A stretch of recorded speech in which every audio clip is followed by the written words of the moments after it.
তাদের বিচরণ গোটা হরমুজ প্রণালী সহ পারস্য উপসাগরের আনাচে কানাচে। আমেরিকার দৈত্যাকৃতির যুদ্ধজাহাজ এবং ক্যারিয়ারগুলোর তুলনায় এসব বোটের আকার এতটাই ছোট যে ব্যঙ্গ করে ট্রাম্পের সেনারা ডাকত মশা বলে। এই মশা মারতেই এখন কামান আনছে আমেরিকা, কিন্তু তাতেও খুব একটা লাভ হচ্ছে না।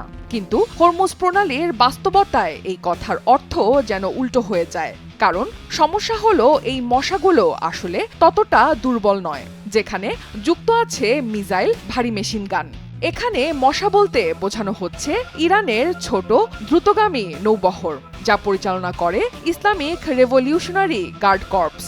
আমেরিকা ইরানি নৌবাহিনীর বড় বড় ফ্রিগেট, করভেট ধ্বংস করলেও আইআরজিসি নেভির ছোট বোট বহরের টিকিটিও এখনো ছোঁয়া সম্ভব হয়নি। এই মস্কিউটো ফ্লিট বা ছোট নৌকার বহর এমনভাবে গেরিলা কৌশলে আঘাত হানতে পারে যেখানে বিশ্বের সবচেয়ে শক্তিশালী নৌবাহিনী যুক্তরাষ্ট্র অনেক সময় চাপের মুখে পড়ে যায়। এর সোয়ার্ম অ্যাটাকের ভয়েই পারস্য উপসাগর থেকে দূরে সরিয়ে রাখা হয় আমেরিকান বিলিয়ন ডলারের সব ক্যারিয়ার আর ডেস্ট্রয়ারকে। এই প্রেক্ষাপটটা আরো গুরুত্বপূর্ণ হয়ে ওঠে যখন আমরা দেখি বিশ্বের সবচেয়ে কৌশলগত সামুদ্রিক বাণিজ্য পথগুলোর একটি হলো স্ট্রেইট অফ হরমুজ। এই সরু জলপথ দিয়েই বিশ্বের প্রায় 1/5 তেল পরিবহন হয়। ফলে এখানে যে কোনো সামরিক উত্তেজনা শুধু আঞ্চলিক নয়, বরং সরাসরি বৈশ্বিক অর্থনীতিতেও প্রভাব ফেলে, তা ইতোমধ্যেই প্রমাণিত। আর এই কারণে ইরানের মশা নৌবহর নতুন করে আলোচনায় এসেছে। ছোট হলেও এই বাহিনী কৌশলগতভাবে এতটাই কার্যকর যে এটি বড় শক্তিগুলোর জন্য এক ধরনের অস্বস্তিকর বাস্তবতা তৈরি করেছে। ফলে প্রশ্নটা এখন আরো বড়, বিশ্বের সবচেয়ে শক্তিশালী নৌবাহিনী কি সত্যি এই ছোট কিন্তু চতুর হুমকিকে সহজে দমন করতে পারবে?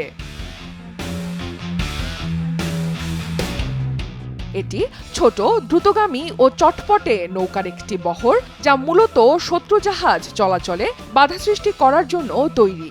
এই বহরটি ইরানের নিয়মিত নৌবাহিনীর অংশ নয়, বরং এটি ইসলামিক রেভলিউশনারি গার্ড কর্পসের নৌ ইউনিটের অধীনে পরিচালিত হয়। এই নৌকাগুলো আকারে ছোট, খুব দ্রুতগতির, সহজে শনাক্ত করা কঠিন এবং একসাথে ঝাঁকের মতো আক্রমণ করতে সক্ষম। এগুলো বড় যুদ্ধজাহাজের মতো শক্তিশালী না হলেও সংখ্যা ও কৌশল দিয়ে বড় হুমকি তৈরি করে। বিশেষজ্ঞ সাইদ গোলকারের মতে এই কৌশল অনেকটা গেরিলা যুদ্ধের মতো। এখানে মূল লক্ষ্য সরাসরি শক্তি প্রদর্শন নয়, বরং শত্রুকে অপ্রস্তুত করে ফেলা। তারা অ্যাসিমেট্রিক্যাল ওয়ারফেয়ার ব্যবহার করে, অর্থাৎ এমন এক কৌশল যেখানে দুর্বল শক্তি ভিন্নধর্মী উপায়ে শক্তিশালী প্রতিপক্ষকে চ্যালেঞ্জ করে। এই কৌশলের প্রধান বৈশিষ্ট্যগুলো হলো হঠাৎ করে আঘাত হানা, আক্রমণের পর দ্রুত সরে যাওয়া, শত্রুকে বিভ্রান্ত ও ছত্রভঙ্গ করে দেয়া। এই পদ্ধতিকে বলা হয় সোয়ার্ম অ্যাটাক। এতে একসঙ্গে বহু ছোট দ্রুতগামী নৌকা বড় কোনো যুদ্ধজাহাজকে চারদিক থেকে ঘিরে ফেলে। ফলে বড় জাহাজটি তার পূর্ণ শক্তি ব্যবহার করার আগেই চাপে পড়ে যায়। সংক্ষেপে এটি এমন এক যুদ্ধ কৌশল যেখানে গতি, সংখ্যা ও চমক এই তিনটি হয়ে ওঠে সবচেয়ে বড় অস্ত্র। এই নৌকাগুলো বিশেষ করে উপকূলের ছদ্মবেশী ঘাঁটি থেকে ছোড়া ক্ষেপণাস্ত্র ও ড্রোন বহন করায় হরমুজ প্রণালী দিয়ে জাহাজ চলাচলের সবচেয়ে বড় হুমকি হয়ে উঠেছে।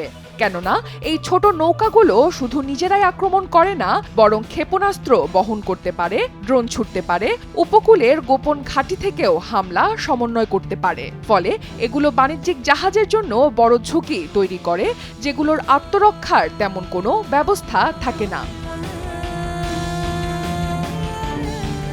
1979 সালের ইরানিয়ান রেভলিউশনের পরপরই আইআরজিসি গঠিত হয়, কারণ নেতা রুহুল্লাহ খোমেনি নিয়মিত সেনাবাহিনীর ওপর পুরোপুরি আস্থা রাখতেন না। 1986 সালের দিকে আইআরজিসি নৌবাহিনী গঠন করা হয়। ইরান ইরাক যুদ্ধ চলাকালে নিয়মিত নৌবাহিনী ইরাকের অর্থদাতাদের তেলবাহী জাহাজে হামলা করতে অনাগ্রহ দেখিয়েছিল।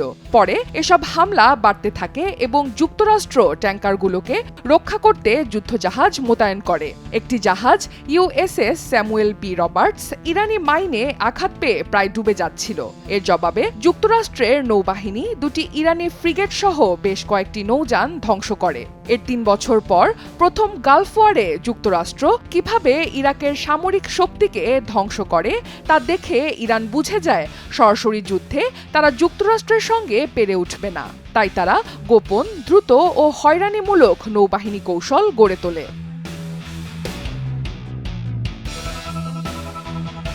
ছোট নৌকার ঝাঁক মোকাবিলায় যুক্তরাষ্ট্রের যুদ্ধজাহাজে শক্তিশালী অস্ত্র থাকলেও বাণিজ্যিক জাহাজগুলোর তেমন কোনো প্রতিরক্ষা নেই।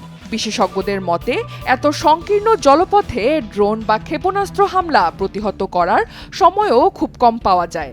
এ কারণে যুক্তরাষ্ট্রের যুদ্ধজাহাজগুলো এখন সরাসরি প্রণালীতে না থেকে বাইরে গালফ অফ ওমান বা অ্যারাবিয়ান সিতে অবস্থান করছে, যাতে তারা নজরদারি চালাতে পারে এবং সহজে আক্রমণের শিকার না হয়।